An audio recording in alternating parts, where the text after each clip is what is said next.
Cette dernière vidéo va s'intéresser au format. Je le fais à la fin, c'est plus simple parce que j'ai les valeurs numériques, je vois au fur et à mesure le résultat de mon travail.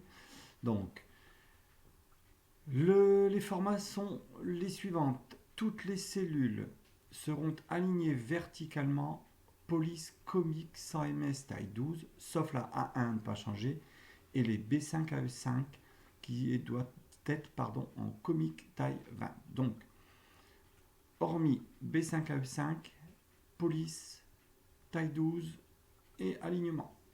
On y va. Donc B5 à E5, ce sont celles-là. Donc toutes celles-ci, par exemple, toutes celles-ci. Alors, je sélectionne un peu plus large, ouais, c'est un peu trop large. Voilà. Toutes celles-ci où il y a, je dois être en comique. Alors, il me le propose. Si vous ne le propose pas, vous commencez à taper C-O-M-I et il vous le proposera. Taille 12, taille 12. Faisons aussi le tableau. Alors tout ce qui est en dessous là par contre, hein, il faut que j'évite ça, mais tout le reste, donc tout le reste, voilà, même démarche. Je me mets ici, je commence à taper comique. Alors moi il me le propose assez facilement puisque je l'utilise régulièrement en taille 12. J'ai pas validé, pardon. Comique, il faut que je valide par entrée en taille 12. Alignement vertical maintenant. Alignement vertical. Je resélectionne les premières ici. Je maintiens la touche CTRL et je vais faire toutes les autres. Voilà, ça m'a permis de sélectionner deux blocs. Et j'évite à chaque fois celle-ci. Où est-ce qu'on trouve ça? Je fais un clic droit, formater les cellules. L'alignement vertical va permettre d'éviter, voyez, que le 32 se retrouve en haut, ici, ou que quand il n'y a qu'une seule information comme prix payé, ce soit bloqué en haut. Je trouve ça donc ici dans formatage de cellules, dans l'onglet qui s'appelle alignement. Et en alignement de texte, j'ai la possibilité de gérer l'alignement horizontal et l'alignement vertical. Donc en vertical, je me mets au milieu et je valide.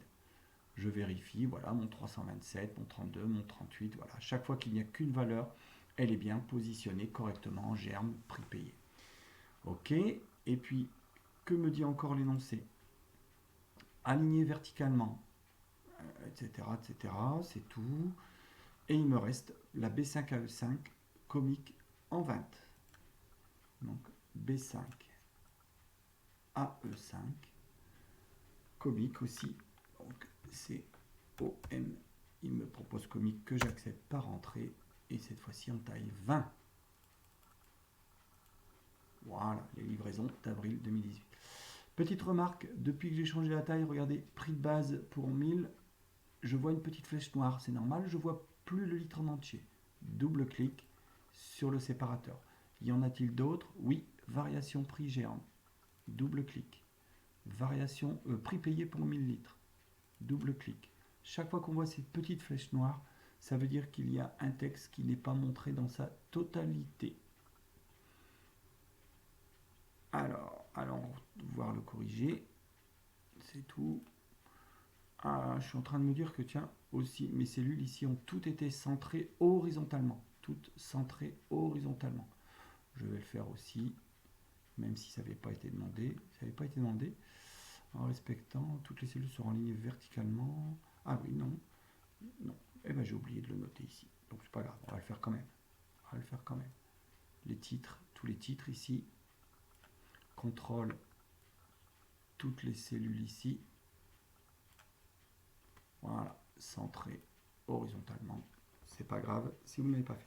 Les formats maintenant. On va s'intéresser au format, la dernière étape, dans la vidéo suivante.